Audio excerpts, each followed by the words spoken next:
हम सभी जानते हैं कि हिंदू पुराणों के अनुसार कालखंड अर्थात समय को 4 युगों में बांटा गया है और इसी कालखंड को सतयुग, त्रेता युग, द्वापर युग और कलयुग के नाम से जाना जाता है। हिंदू पुराणों के अनुसार ऐसा माना जाता है कि जब भी किसी कालखंड में उस समय के परिस्थिति मानकों के अनुसार धर्म का लोप होने लगता है तो भगवान श्री हरि अवतरित होकर अधर्मियों का नाश करते हैं और फिर तीनों लोक में धर्म की स्थापना करते हैं, जिसके पश्चात एक नए कालखंड अर्थात नए युग का आरंभ होता है। आज हम मिलकर जानते हैं कि पुराणों के अनुसार सतयुग, त्रेता युग, द्वापर युग और कलयुग का आरंभ और अंत कैसे हुआ और होगा। उससे पूर्व यदि आप इस चैनल पर नए हैं तो चैनल को सब्सक्राइब कीजिए और बेल आइकन को भी अवश्य प्रेस कीजिए ताकि हमारे नए वीडियो सबसे पहले आपके पास पहुंचे। तो चलिए शुरू करते हैं। वैसे तो हिंदू धर्म शास्त्रों के अनुसार इन चारों युगों का कई बार परिवर्तन हो चुका है, परंतु ऐसा माना जाता है कि सृष्टि के आरंभ में सबसे पहला कालखंड अर्थात युग सतयुग था। सतयुग की काल अवधि 4800 दिव्य वर्ष अर्थात 17,28,000 मानव वर्ष मानी जाती है। ऐसा माना जाता है कि इस युग में मनुष्यों की आयु 1,00,000 वर्ष के करीब होती थी। साथ ही सतयुग में मनुष्यों की लंबाई भी आज की तुलना में काफी अधिक होती थी। इस युग में पाप की मात्रा 0 विश्वा अर्थात 0% थी, जबकि इस युग में पुण्य की मात्रा 20 विश्वा अर्थात 100% होती थी। फिर भी इस युग में श्री हरि मत्स्य, कूर्म, वराह, नरसिंह रूप में अवतरित हुए थे। अब यहाँ ये सवाल उठता है कि जब सतयुग में पाप था ही नहीं तो फिर श्री हरि ने इन रूपों में क्यों अवतार लिया।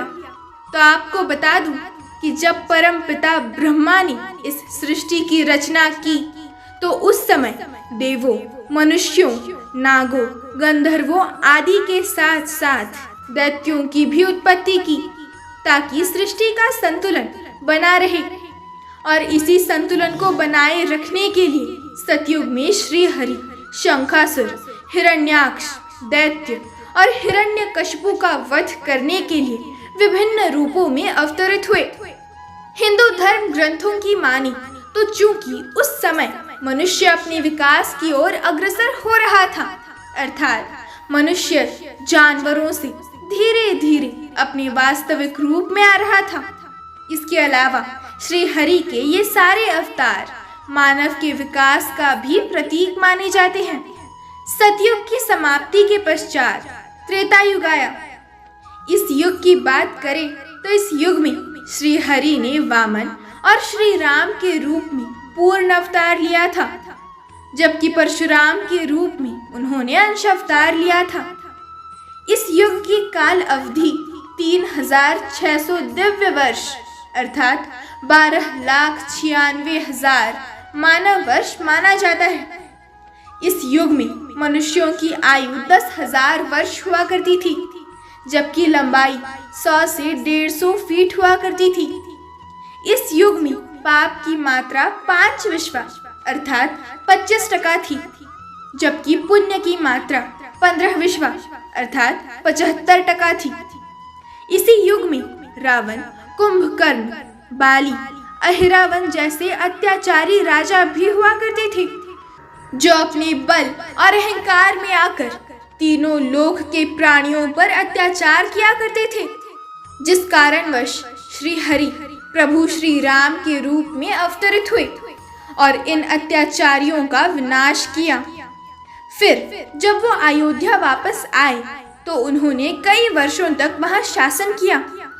फिर देवी सीता के पृथ्वी में समा जाने के कुछ वर्षों पश्चात उन्होंने भी अपना देह त्याग दिया और ऐसा माना जाता है कि प्रभु श्री राम के देह त्यागने के पश्चात एक बार फिर एक नए युग का सृजन हुआ, जिसे द्वापर युग के नाम से जाना जाता है। द्वापर युग में श्री हरि ने कृष्ण के रूप में जन्म लिया। इस युग की काल अवधि 2400 दिव्य वर्ष अर्थात 8,64,000 मानव वर्ष माना जाता है। इस युग में मनुष्यों की आयु 1000 वर्ष हुआ करती थी। इस युग में पाप की मात्रा 10 विश्वा अर्थात 50% हुआ करती थी। द्वापर युग को युद्धों का युग भी कहा जाता है। इस युग में धर्म का तेजी से क्षय होने लगा था। चारों ओर अधर्म अपना पांव तेजी से पसारने लगा था। तब भगवान श्री कृष्ण ने पापियों का एक एक कर नाश करना शुरू किया, और जब महाभारत के युद्ध के पश्चात सारे अधर्मियों का नाश हो गया, तब युधिष्ठिर को हस्तिनापुर का राजा घोषित किया गया। जिस समय युधिष्ठिर का राज तिलक हो रहा था, उसी समय गांधारी ने अपने सभी पुत्रों की मृत्यु का जिम्मेदार मानते हुए भगवान श्री कृष्ण को श्राप दे दिया।